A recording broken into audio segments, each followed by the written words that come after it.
So hey guys, welcome to another movie review. Sorry I wasn't able to post anything on Halloween Day, but I do have something that very much is Halloween related that I do want to talk about here on my channel that I got to view recently as a movie. And so I figured since I wasn't able to do anything on Halloween this year for my channel, I figured I'd do this one day late kind of video where I talk about something that I would normally talk about on Halloween, which is a horror film. And I got around to seeing actually a very, very good one. I'm going to be talking about The House of the Devil this year. This is a horror film that I've been meaning to watch for several years now, actually. This film has been recommended to me on numerous occasions. It's a much smaller horror film. The director of this film has worked on basically nothing but smaller films. Then that's Ty West. So yeah, this is House of the Devil. I'm going to be reviewing it for you today. Two Ty West films, I guess that you can call it two, that I've seen of his in the past. I saw the film The Innkeepers, which was also his, which I liked. I reviewed that a couple of years ago, I think, about 2011, 2012, possibly. And then he also directed a segment in the film VHS, which I also reviewed a while ago, which wasn't fantastic, but it was cool to see him be a part of another big horror film project in a way. But The House of the Devil, this was probably the film that got him on the map that later allowed him to direct films like The Innkeepers and a segment for VHS and so forth. And I can definitely see why. This is a great film. In House of the Devil, you guys, this young college student is desperate for money. She wants to move into this apartment building with a friend of hers, and it's very expensive. Well, I guess back then it was expensive since it takes place in the 80s. And so this girl, since she's kind of desperate for money, doesn't have a lot of money, is spending it all on college classes and things like that. She hears about this job that there's a flyer for on her campus where she gets quite a bit of money just for one night, just for watching over a child of this older couple. And so she takes the job right away. They hire her basically right on the spot. But it's very unusual at first because a friend of hers has to drive her out there since she doesn't have a car. This is the same friend that she wants to move into the apartment with. And it's very unusual at first. This couple is very uneasy. It's very out in the middle of nowhere. This house is just very old, very creepy. There's like old candies in the dish somewhere in the living room that are available for anybody to have and stuff. So it's very uneasy at first. And what makes it even more uneasy for her is that this older couple comes out and says, "Hey, we kind of don't have a kid for you to watch, but what we do have, and what the job really was that we were trying to promote on your campus, is that we need somebody to watch over the house for the night. Really, the only person that's going to be home besides you is our one of our mothers." I think it was the mother of the older guy, is basically just going to be upstairs. She's, not feeling so well. She's just going to be in her room the whole time. You don't have to worry about her. But we just want you to watch the house. We need to be out and about somewhere. We really need to get to this place tonight since there's a lunar eclipse and all this other stuff. So they're very unspecific of what they want, but they want her to watch this house for whatever reason. So the girl kind of takes it. They're willing to double her pay than what was originally promoted on the flyer because of how unusual this job is for her. And so at first it's pretty easy. She's just allowed to listen to music and watch TV and just walk around the house and see what it's like. But after about a couple hours or so, while this couple is gone, things start to go very unusual. She starts hearing noises. She can't find this mother that this guy said is in the house with her somewhere. Things are happening outside. Loud noises are happening outside. She orders a pizza from this place that this guy said she could order pizza from, and the guy's very late with the pizza. There's all these unusual things that are happening in this house, and as the film goes further and further, you find out what exactly they needed this girl for in this house on this special night where a lunar eclipse was happening outside. So that's about as much as I can say about the film without spoiling it. And I gotta say, guys, if you have not seen House of the Devil yet, or if you have seen House of the Devil, I hope you feel the same way I have.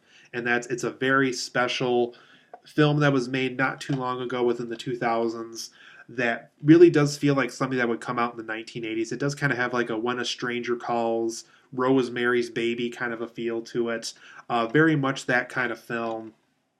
And I really loved it. I loved how it felt older and how it felt contemporary and how it felt like, even though it did take place in the 80s and the film was trying to look like something that came out in the 80s, it really does feel contemporary. I feel like a story like this could happen.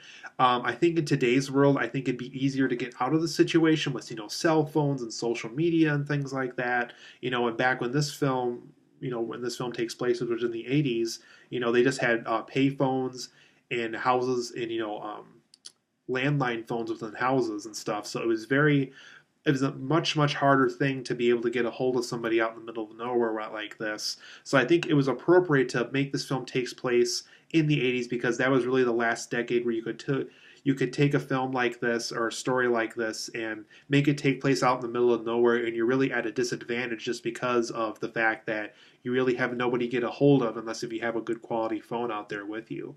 So, for my positives and negatives of The House of the Devil, the third act of this film is absolutely wonderful. Even if you think the first two acts are extremely slow paced, the third act of this film is just so wonderful. It's so scary and so tense.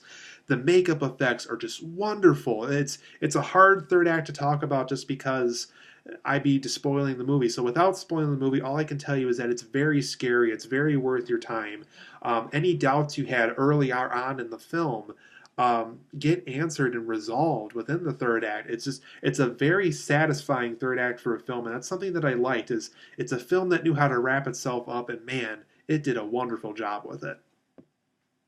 And like I was saying before, this film is very scary, very full of suspense. The second this girl is left alone in this house, we are just as scared as she is. We are at full suspense. Any type of slight sound we hear in this house, we're going to get scared with her with. It's just a very scary film. It's a very full of suspense. It's just so scary. That's the best way to put it.